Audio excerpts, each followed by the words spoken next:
ಅಸ್ಸಲಾಂ ಅಲೈಕುಂ. ಆತ್ಮೀಯ ಸಹೋದರ ಸಹೋದರಿಯರೇ, ಒಮ್ಮೆ ಒಬ್ಬ ವ್ಯಕ್ತಿ ಪ್ರವಾದಿ ಮುಹಮ್ಮದ್ ಸಲ್ಲಲ್ಲಾಹು ಅಲೈಹಿ ವಸಲ್ಲಮರ ಬಳಿ ಬಂದು ಕೇಳುತ್ತಾರೆ, ಓ ಪ್ರವಾದಿಯವರೇ, ನನ್ನ ಸದ್ವರ್ತನೆಯ ಮೊದಲನೆಯ ಆದ್ಯತೆ ಯಾರಿಗೆ ಪ್ರವಾದಿಯವರೇ ಎಂದು ಕೇಳುತ್ತಾರೆ.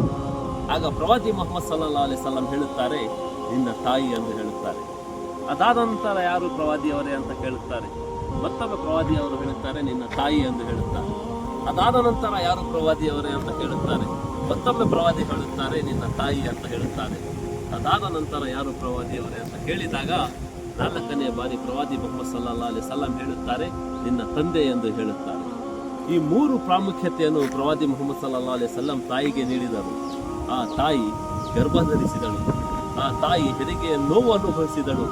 ಆ ತಾಯಿ 2 ವರ್ಷ ತನ್ನ ಹಾಲನ್ನು ಕೊಡಿಸಿದಳು. ಇಂತಹ ತಾಯಿಗೆ 3 ಬಾರಿ ಆ ಪ್ರಾಮುಖ್ಯತೆಯನ್ನು ನೀಡಿದರು. ತಂದೆಗೆ ಒಮ್ಮೆ ಆ ಪ್ರಾಮುಖ್ಯತೆ ನೀಡಿದರು. ಏಕೆಂದರೆ ತಾಯಿಯ ಪಾದದಡಿಯಲ್ಲಿ ಸ್ವರ್ಗ ಇದ್ದರೆ ತಂದೆ ಅದರ ಹೆಬ್ಬಾಗಿಲು ಎಂದು ಹೇಳಿದರು. ಆದ್ದರಿಂದ ನಾವು ನಮ್ಮ ಮಾತಾಪಿತರೊಂದಿಗೆ ಸೌಜನ್ಯದಿಂದ ವರ್ತಿಸೋಣ ಎಂದು ಹೇಳಿ ನನ್ನ ಮಾತನ್ನು ಮುಗಿಸುತ್ತೇನೆ. ಅಸ್ಸಲಾಮು ಅಲೈಕುಂ.